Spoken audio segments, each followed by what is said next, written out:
ये वही कामरान टसूरी साहब हैं जिनको कुछ लोग ये कह रहे हैं कि वो MQM को आज यूनाइट कर रहे हैं, लेकिन ये याद रखना यहाँ पे बड़ा ज़रूरी होगा कि ये कामरान टसूरी साहब वो हैं जिनकी वजह से MQM टूटी थी। जितनी ख्वाहिश जरदारी साहब की होगी या शहबाज शरीफ साहब की होगी कि असेंबली ना टूटे, उतनी ख्वाहिश चौधरी परवेज़ इलाही साहब की भी मुझे लगती है। ये 13-14 जमातों की हुकूमत है और इनके ऊपर टोटल ताने ये मारे जाते हैं कि ये 24 किलोमीटर की हुकूमत है, सिर्फ इस्लामाबाद की हुकूमत है, लेकिन ये इस नहज पे पहुँच चुके हैं कि ये सारे मिल के भी इस्लामाबाद के अंदर इलेक्शन करवाने के लिए तैयार नहीं। इनको पता है कि यहाँ पे भी हमें शिकस्त हो जाएगी। मायली है इस हुकूमत की। क्या 7 महीने पहले मईशत की ये हालत थी? क्या 7 महीने पहले दहशतगर्दी की ये हालत थी? तो ये जो दोनों आज मसले नेशनल सिक्योरिटी कमेटी में डिस्कस हो रहे हैं, क्या वहाँ पे कोई ये भी पूछेगा कि इस नहज पे हम पहुँचे किस तरह?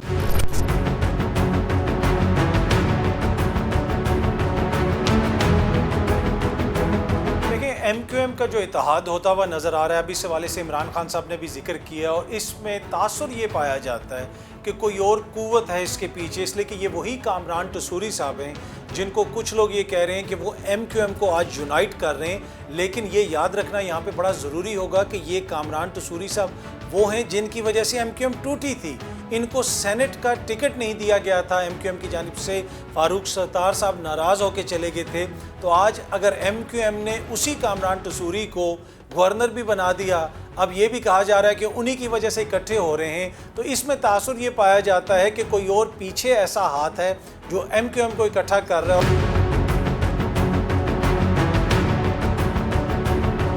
इस वक्त जो चीज़ों को डिले किया जा रहा है, इंतखाबात में डिले किया जा रहा है, आवाम के पास जाने में ताख़ीर की जा रही है, उसकी बुनियादी जो एक उसके पीछे आप कह सकते हैं हिकमत कह सकते हैं, या बुनियादी जो फ़लसफ़ा ये था कि पाकिस्तान तहरीक इंसाफ के जो उनके MPAs हैं या MNAs हैं वो आहिस्ता आहिस्ता टूटना शुरू हो जाएंगे। तो हुकूमत की ख्वाहिश ये है, उनके दोस्तों की ख्वाहिश ये है कि इसको जितना तूल दिया जाए, जो वक्त गुजरेगा प्रेशर पड़ेगा। और मेरी खुद उस दिन PTI के एक MNA से बात हो रही थी और वो बता रहे थे कि बहुत सारे MNA हजरात ऐसे हैं जिनका ताल्लुक मिडिल क्लास बैकग्राउंड से है, वो ट्रेडिशनल उस तरह के सियासतदान नहीं है कि जहाँ पे रकम पैसा कहीं और से आ रहा है और सियासत पे खर्च हो रहा है। तो उन सब के ऊपर इकनॉमिक बर्डन भी है, फिर जिस किस्म की उनको ऑफ़र्स की जा रही हैं, तो मैं तो अभी तक सरप्राइज़ हूँ कि कम बंदे टूटे हैं। जहाँ तक ये ताल्लुक़ है कि खैबर पख्तूनख्वा के किसी MNA का जिक्र हुआ कि वो JUIF में जा सकते हैं, उस हवाले से पार्टी ज़राए का ये कहना है कि जनाब वो उनका इशू है शाह फरमान साहब से।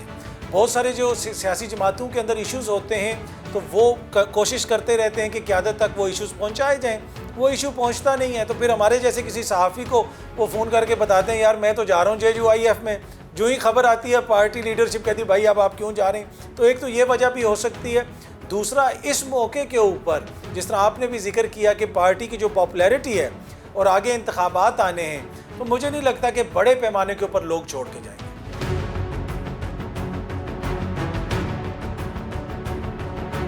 देखिए, आज़म स्वाति साहब को आज बेल तो मिल गई है, लेकिन उससे पहले जो आज़म स्वाति साहब के साथ इस निज़ाम ने किया, इस सिस्टम ने किया, इस्लामाबाद हाई कोर्ट के हवाले से जिस तरह आपने ख़त का जिक्र भी किया, उस ख़त में इस्लामाबाद के जो मोअज़्ज़ज़ चीफ जस्टिस साहब हैं उनके ऊपर एक तरह से अदम एतमाद का इज़हार किया गया था।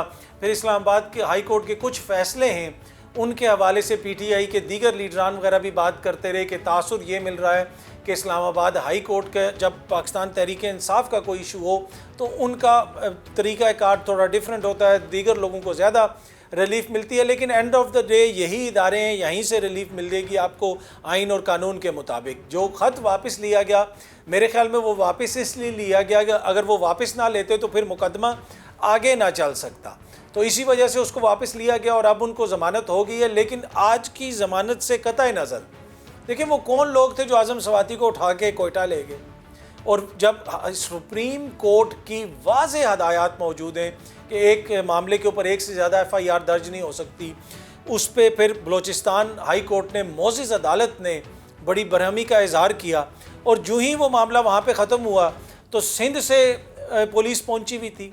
क्या वो सिंध की जो पुलिस उससे पहले यूगोस्लाविया में थी, या सिंध की हुकूमत को पता नहीं था कि मोअज़्ज़ज़ बलोचिस्तान की अदालत ने क्या कहा? तो जिस तरीके से उनको एक जगह से दूसरी जगह ले जाया गया, अगेन उसमें ये तासुर मिलता है कि ये उनका जुर्म जो है वो शायद बड़ा हो या ना हो, उनको सज़ा देना और एक पैगाम देना मकसद था कि अगर इस तरह की हरकत करोगे तो फिर आपके साथ इस तरह के मसाइल होंगे।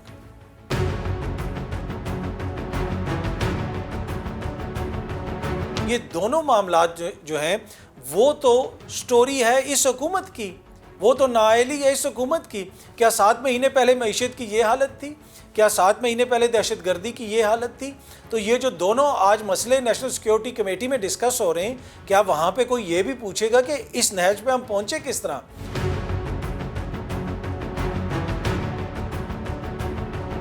देखिए, जहाँ तक पंजाब असम्बली के डिज़ोल्व होने का ताल्लुक है, जितनी कोशिश उसको या ख्वाहिश जरदारी साहब की होगी या शहबाज शरीफ साहब की होगी कि असम्बली ना टूटे, उतनी ख्वाहिश चौधरी परवेज़ इलाही साहब की भी मुझे लगती है। लेकिन एट द सेम टाइम, जिस तरह हमने पहले भी अपना जिक्र किया कि आगे इलेक्शंस आने हैं, चौधरी परवेज़ इलाही साहब की जो अपनी सियासत है इस वक्त वो इमरान खान साहब से जुड़ी हुई है। उनका जो वोट बैंक है वो उतना बड़ा कोई वोट बैंक नहीं है। तो ये नहीं हो सकता कि वो ये कहें कि मैं वोट इमरान खान का लूँगा और सपोर्ट जो है मैं फ़ौजी इस्टेब्लिशमेंट की लूँगा। ऐसा नहीं हो सकता, उनको फ़ैसला एक करना पड़ेगा। दोनों तरफ ताल्लुकात तो ठीक है, आप लेके चलेंगे साथ, लेकिन अगर उन्होंने वोट लेना है, ज़िला गुजरात में भी वोट लेना है, तो PTI के साथ उनको चलना पड़ेगा। अब ये असम्बलियाँ टूटेंगी या नहीं टूटेंगी, उसकी पहली तो मेन हर्डल तो ये है कि एतमाद का वोट। अगर एतमाद का वोट ना आया तो हुकूमत तो वैसे ही गिर जाएगी, ठीक है। फिर तो कोई जो है वो नई आ जाएगी हुकूमत, जो अगले लोग आएंगे क्या वो हुकूमत चला लेंगे? तो फिर तो अगेन एक पॉलिटिकल टर्मोइल पैदा हो जाएगा, एक सियासी बहरान पैदा हो जाएगा। खान साहब का असम्बलियाँ तोड़ने का मकसद क्या है? कि सियासी एक तरह से बहरान पैदा करना ताकि फिर इलेक्शंस की तरफ जाना पड़े। तो मेरे ख्याल में दोनों सूरतों में खान साहब सियासी तौर पे जो है उनको फ़ायदा होगा। बाकी असम्बलियाँ टूटेंगी या नहीं टूटेंगी, टू बी ऑनेस्ट इस वक्त कहना कबल अज़ वक्त होगा, क्योंकि अभी भी बैकडोर राब्ते वगैरह जारी हैं।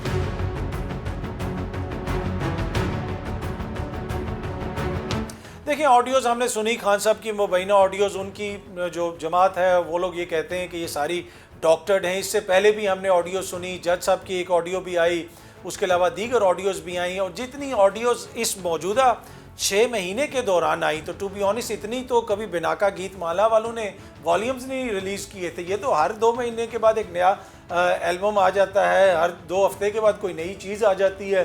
पहले उसके जिस तरह फिल्मों का होता है ना, पहले ट्रेलर आएगा, फिर तफसील आएगी, और फिर हुकूमती वज़रा बता रहे होते हैं कि जनाब अब वीडियो भी आएगी, अब ये भी आएगा। क्या हमने अपनी सियासत को इस तरह लेके चलना है? क्या पाकिस्तान का ये वो चेहरा है जो हम पूरी दुनिया को दिखाना चाहते हैं कि जी प्राइम मिनिस्टर हाउस से ऑडियोज़ आ रही हैं, अब वीडियोज़ आएंगी? भाई जितनी मर्जी ऑडियो आ जाए या वीडियो आ जाए, उससे सियासी तौर पे किसी को कोई ना फ़ायदा होगा ना नुकसान होगा। अगर कोई ये समझता है कि वो इस तरह की ऑडियोज़ ला के इमरान खान को एक्सपोज कर देगा, इस सारी एपिसोड में चाहे कोई ऑडियो आती है या कोई वीडियो आती है, इसमें अगर कोई चीज़ एक्सपोज हुई है तो वो हमारा ये बोसीदा निज़ाम एक्सपोज हुआ है। इस निज़ाम के पीछे जो लोग हैं वो लोग एक्सपोज हुए हैं कि किस तरीके से हमारी ये चलाई जा रही है रियासत के। हम कह रहे हैं जनाब ऑडियो दे देंगे, वीडियो दे देंगे, तो मुझे नहीं लगता कि इससे कोई फ़र्क पड़ेगा।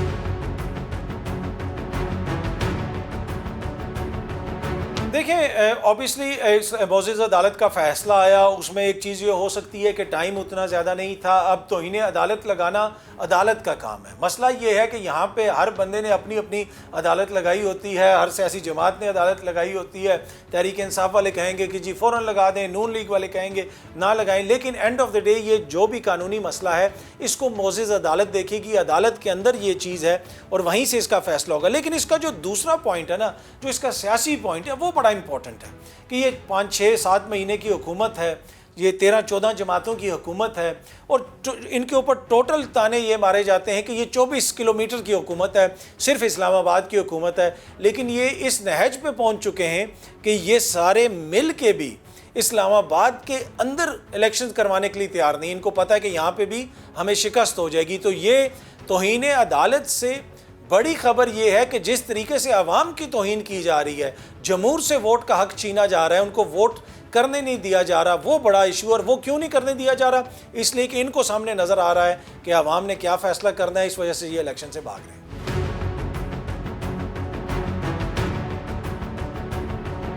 नहीं नहीं, ये जिन्होंने इत्तेहाद बनवाया है वो इनको कायम वो चलाएंगे, इनको जब तक वो चाहेंगे वो इनको चलाएंगे। इसलिए कि MQM की अपनी तो कोई सही नहीं है। जिस तरह हमने पहले भी बात की, कामरान टसूरी के ऊपर आपकी जमात टूट गई, बाद में उसी कामरान टसूरी साहब को आपने गवर्नर बना दिया।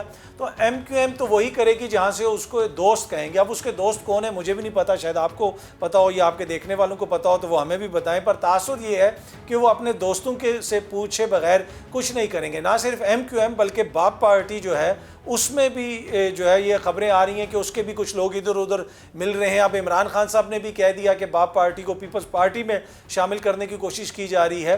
तो ये तब तक चलेगा इत्तेहाद जब तक इनके जो बैकर्स हैं वो इनको साथ लेके चलेंगे।